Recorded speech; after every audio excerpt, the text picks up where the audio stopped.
3 months after my best friend and my sister quietly launched a competing agency behind my back, using my client list, my proprietary systems, and 5 years of feces, and 5 years of everything I'd built. My parents handed them $50,000 and had me removed from the family trust. 8 months after that, their company collapsed under a federal inquiry, and the two of them showed up at my apartment door, looking like they hadn't slept in a week. My parents were right behind them. I was still in sweatpants. I made coffee before I opened the door. I never thought I'd be the type to write something like this. My life was supposed to be the uncomplicated one, the guy who keeps his head down, does the work, doesn't ask for much. That's always been me. I'm Flynn. 32 years old, Portland, Oregon, and for most of my adult life, reliable was the kindest word anyone used to describe me. Not impressive. Not inspiring. Reliable. I used to think that was enough. For 5 years, I poured everything into a digital marketing consultancy called Apex Digital. Nothing glamorous, I wasn't landing Fortune 500 accounts or running campaigns that won industry awards. But I had 23 steady clients, a real office on the east side of the city with my name on the lease, and revenue that had just crossed $400,000 the year before the whole thing came apart. I knew every client personally. I knew their goals, their budgets, the names of their marketing directors, and which ones called on Fridays, wanting to change things at the last minute. That kind of institutional knowledge doesn't get built fast. It gets built slowly, one relationship at a time, and it's the most valuable thing a small agency has. Cruz was my best friend since sophomore year at Oregon State. We'd stayed close through all the years in between. Him bouncing between startup jobs up and down the coast, me grinding to keep Apex alive through its early years when I was billing from my kitchen table and eating a lot of rice and beans. 3 years ago I brought him in as a full partner. Not an employee, a partner. Equity stake, transparent books, co-ownership of major account decisions. He had a gift for paid acquisition and analytics that complemented what I did well. And more than that, I trusted him the way you trust someone who has seen the worst years of your life and stuck around anyway. I thought we had the kind of friendship that translated cleanly into a working partnership. My sister Kendall was 2 years younger than me and had always occupied a different category in my parents' understanding of the world. She had their attention in a way I never did. The one they drove to auditions and talent showcases and regional art competitions. The one my dad described as destined for something great whenever her name came up at family dinners. I was the other descriptor, the stable one, the one who handled logistics and didn't need much managing. I didn't resent Kendall for it, or at least I told myself I didn't. It was just the family ecosystem we'd grown up in, and I'd spent years making peace with where I stood inside it. When Cruz and Kendall started spending time together, it genuinely didn't register as a threat.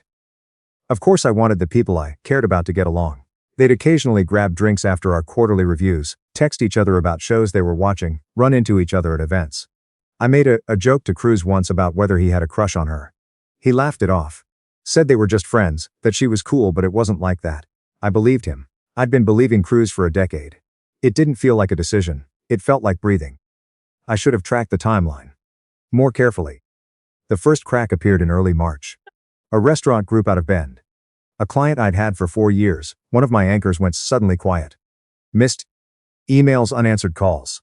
When I finally reached their communications director, her tone was careful and apologetic in the way people get when they've already made a decision and feel bad about it. They were going with another agency, she said, something more aligned with their current vision. I asked which agency. She paused. Then she said, Vertex Creative. I believe they used to work with you. I thanked her and hung up. I pulled up the Oregon Business Registry before I'd even set my phone down. Vertex Creative LLC, filed 4 months earlier. 2 members, Cruz and Kendall Pierce. I sat at my desk for a while. I didn't call anyone. I just opened my client database and started going back through the accounts that had felt off over the previous few months. The ones that had gotten quieter. The ones where response times had slowed. The ones where I'd noticed Cruz accessing shared files that had nothing to do with his accounts. I built a list. It took about 2 hours. By the end of it, I was looking at 7 clients who had either already left or were showing signs of being mid-conversation with someone else. I confronted Cruz on a Thursday. I kept my voice level. I told him I'd found the filing, and I knew about the Bend restaurant group. I told him I wanted to hear his explanation directly from him, not through lawyers. He didn't look guilty. He looked mildly inconvenienced, the way you look when a routine task is taking longer than expected. He said the agency had needed a new direction and they hadn't been seeing eye to eye. So he'd found another path. That phrase again. Another path, like he'd stress-tested his talking points. You took my clients, I said. Our clients, he said. And then he shrugged. I reminded him that our partnership agreement The one a business attorney named Bram had drawn up when we formalized the partnership 3 years earlier, contained an explicit non-solicitation clause. Cruz told me to have my lawyer sort it out. Then he stood up and walked out of the office we shared, and I sat there in the quiet and felt something I hadn't felt since I was a teenager. That specific kind of invisible. The kind you feel when you realize that someone you trust had been running a calculation about you for a long time, and the answer they'd arrived at was that you were manageable. My parents already knew. That was what got me. When I called my mother that evening, she didn't sound surprised. She sounded like someone who had been bracing for an uncomfortable conversation they'd agreed to have. My father got on the line 5 minutes in. He said they were proud of what Kendall was building, that she'd finally found her direction. That this wasn't about me. It was about giving their daughter a real shot. She built it using my company, I said. Business is competitive, my dad said. You've always known that. I asked if they understood the specifics, the non-solicitation breach, the stolen templates, the 4 months of Cruz drawing a salary from Apex, while laying the groundwork for a competing firm. My father was quiet for a moment. Then he said, "We've made an investment in Vertex. We believe in what they're doing." $50,000. I found out the exact number later. They had wired $50,000 to the company built on the bones of mine, and they hadn't told me until after it was done because. This was my mother's explanation. They hadn't wanted to upset me before things were finalized. The courtesy they extended to me was not telling me while they did it. Be an adult about this, my father said. You still have your business. Rebuild it differently. I stopped sleeping well around that time. Not because I was falling apart, but because my brain wouldn't stop running through things at 3 a.m. Which assets Cruz had accessed, which client conversations he might have listened in on, which early-stage prospects Kendall had likely been watching through me. I started keeping detailed records. Every account, every file access, every client who'd gone dark. Bram told me to document everything obsessively, and I took that literally. I also instructed him to begin preliminary filings. About a month after the phone call with my parents, I came home to find them sitting on my couch. My father had a spare key I'd given them years ago for emergencies. He'd decided a daughter-funded competitor, launching on my stolen client base, qualified as one. He told me, sitting in my own living room with his suit jacket still buttoned, that they had formally removed me from my grandfather's family trust.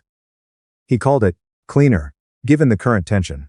My mother said she hoped I understood it wasn't personal, that the family simply wanted to support Kendall and Cruz, that they trusted I was resilient enough to handle this on my own. I pointed at the counter and asked my father to leave the key.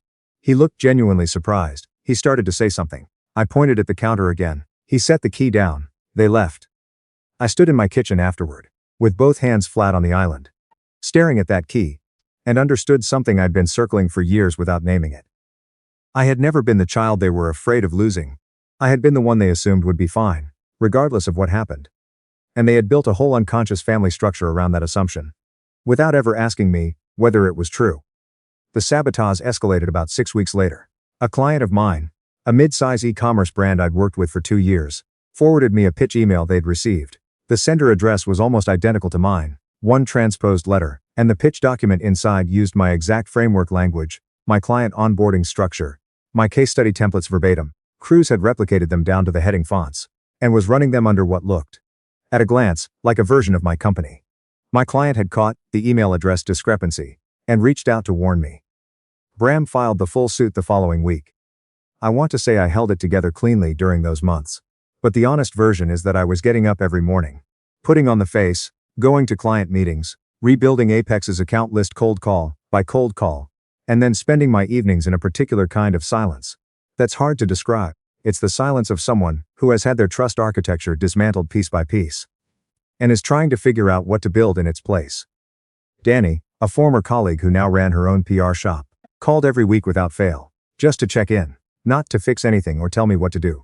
Just to make sure I was still standing. I'd pick up, we'd talk for 20 minutes, she'd say something funny, and I'd feel slightly less like I was operating in a vacuum. She was the one who told me one night, "The people who matter are still here." I wasn't sure she was right at the time, but I wrote it down anyway. I met Blythe at a networking event I almost skipped because I was exhausted, and didn't have the energy to make small talk with strangers about industry trends. She was there for a completely different sector. She ran a workforce development nonprofit and had wandered into the wrong networking mixer. We ended up in the corner talking for almost 2 hours while the actual event happened around us. She asked about my work. Like she was genuinely curious, not like she was waiting for a pause to talk about her own. She didn't know about any of the Vertex situation. She just liked the conversation. That was a thing I hadn't felt in longer than I wanted to admit. Vertex Creative, in the meantime, was posting wins. They'd landed a contract with a tech startup. A real one. Decent size. And Cruz had started writing LinkedIn posts about building something from the ground up and the unglamorous grind of entrepreneurship. Kendall gave a short interview to a small business blog about finding her voice in the marketing world. My parents shared both. My father's caption on Kendall's piece was, "So proud of this one." I read all of it. I didn't post a single thing publicly. Because what I knew, and they didn't know I knew, was that one of the clients Cruz had poached from me had filed a complaint with the Federal Trade Commission, not at my request. Completely independent of me, Vertex had been sending marketing blasts using customers' email data from that account without authorization. It looked, from the FTC's vantage point, like a pattern of deceptive commercial email practices. Combined with Bram's civil suit and the paper trail we'd been building since March, Vertex Creative was carrying a much heavier load than the LinkedIn posts suggested. Cruz called me on a Tuesday in October. I almost didn't pick up. Something made me. His voice had a quality I'd never heard in it before. Flat, like all the air had been let out. He told me about the FTC inquiry. He told me 2 accounts had pulled out after word spread about the lawsuit. And then, after a long pause, he said he needed to tell me something. What followed was 45 minutes that rearranged the timeline of the previous 2 years in my head. Cruz and Kendall hadn't met at one of my office meetings. They'd met 14 months before Cruz ever joined Apex. At an industry mixer Kendall had attended on her own. She'd already known about my agency. She'd spent those 14 months building a relationship with Cruz, learning about his financial pressures, his ambitions, the frustrations he had about stagnating in startup jobs, and pitching him a plan. He would join Apex, learn how I operated, document the client relationships and internal processes, and when the time was right, they'd exit together and relaunch with what he'd gathered. Cruz said he'd convinced himself it wasn't really wrong, because he brought real value to Apex during those 3 years. That by the end, he'd told himself he'd earned what he was taking. That Kendall had kept reassuring him they weren't doing anything technically illegal. But then he'd found something a month earlier. A withdrawal from the Vertex operating account, $32,000. Which Kendall had labeled as a founder draw. A classification they had never agreed to, had never discussed, and which had been made unilaterally without his knowledge. A significant portion of that money was his parents' investment. Kendall had built her company on my stolen assets, talked her parents into funding it. And then, embezzled from the account while Cruz wasn't looking. I didn't say much while Cruz talked. I let him finish. When he finally went quiet, I asked why he was telling me now. Because I've been lying to myself for a year and a half, he said, and I'm done. I told him to expect communication from Bram. Then I hung up, poured a glass of water, and stood at the kitchen sink for a while. The sequence of events after that moved faster than I expected. The FTC inquiry, combined with our civil suit, the fake domain email campaign Bram had documented, and Cruz's disclosure about the unauthorized withdrawal, effectively destroyed Vertex Creative's ability to operate. The tech startup terminated their contract. 2 other accounts followed within 2 weeks. Without incoming revenue, and with mounting legal exposure on multiple fronts, Vertex Creative LLC was formally dissolved this after Cruz's phone call. It was a Thursday morning when my parents came to my door, early. My father was in a dress shirt with the tail untucked, which he never does.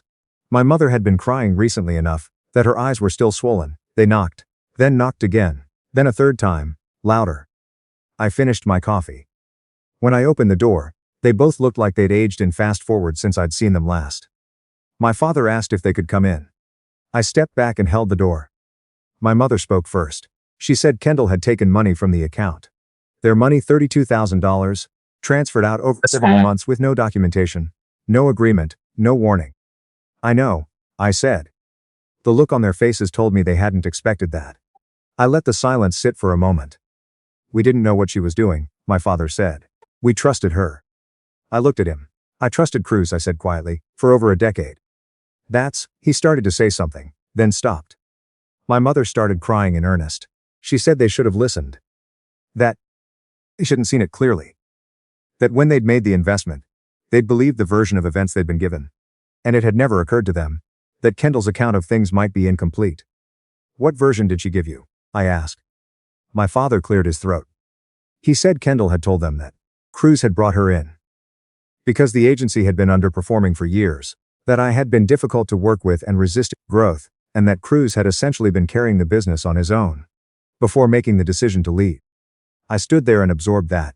Not just the betrayal at Apex, not just the trust amendment, but the specific story Kendall had fed them to make the investment feel justified and the removal feel clean. She'd given them a reason to believe I deserved what happened. Because people need a story to make their choices feel okay. She told you I was the problem, I said. My father didn't answer. Which was the answer? I've rebuilt, I told him. I kept my voice level. I have 18 accounts, all new contracts. Bram expects to settle the civil suit before spring. The relaunched agency is running clean. So I set my mug in the sink. I don't need anything from either of you to do it. My father nodded slowly. He looked at his hands. For a moment, he looked less like the man who had told me to find another path, and more like someone who had been carrying something heavy for a long time, and was only just realizing the weight of it.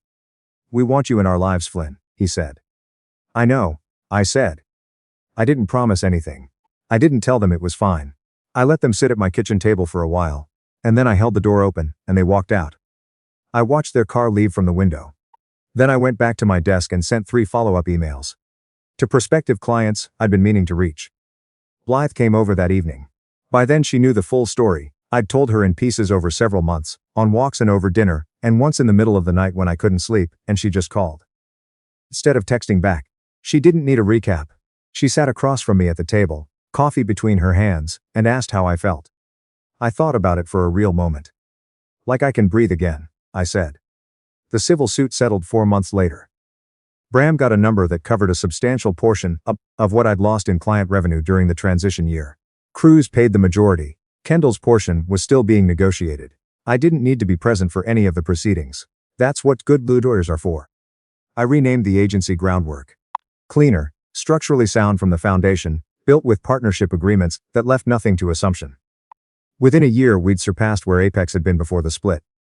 I hired 2 people I'd vetted the way I should have vetted Cruz. Carefully, slowly, with written agreements and clear expectations. My relationship with my parents is what it is. We talk occasionally. My mother asks how work is going. My father makes small conversation about sports. Last spring, my mother asked if I would ever fully forgive them. I told her I was working on it, and I meant it. Forgiveness isn't something you decide once. It's a practice you return to imperfectly, over time. Some weeks I'm better at it than others. But I'm trying. Which is more than I was able to say 18 months ago. Blythe asked me once whether I thought about the version of my life where none of it had happened. Where Cruz had stayed loyal. Where Kendall come to me directly and said, honestly, that she wanted to get into the industry and asked if I could help. I used to think about it all the time. Now mostly I don't. Because the version of me that existed before all this was someone who trusted too easily, kept his head down, and believed that doing good work was a sufficient defense against the world. That's not a wrong way to be. But it's incomplete. The version of me on the other side of it knows how to read a situation, knows how to document from the first moment something feels off, knows how to call his attorney at 8 in the morning and say, we need to talk, knows how to build something that can't be extracted by someone who was never really on his side. What Kendall and Cruz took from me was real. I don't want to minimize it. 5 years of client relationships. Systems I'd built and refined over hundreds of hours. A friendship I thought was load-bearing. The nights I spent staring at the ceiling were real. The morning I read the trust amendment and felt that old familiar invisible feeling. That was real. I'm not pretending any of it wasn't. But they couldn't take the thing that mattered most. The knowledge that I had built something from nothing once, and could build it again. The clarity. Finally hard-earned. About which people actually show up. Danny still calls on the bad weeks. Blythe is still sitting across from me at the table. Groundwork is still running. Nobody needed to burn anything down on my behalf. The fire came from their own choices, and it spread the way those fires always do. Quietly at first, then everywhere at once. I just made sure I was no longer standing inside it when the smoke finally cleared. The people who choose you. Not because of blood or history or obligation, but because they actually want to be there. Those are the ones worth building around. Everything else is just noise you learn, eventually, to stop listening for.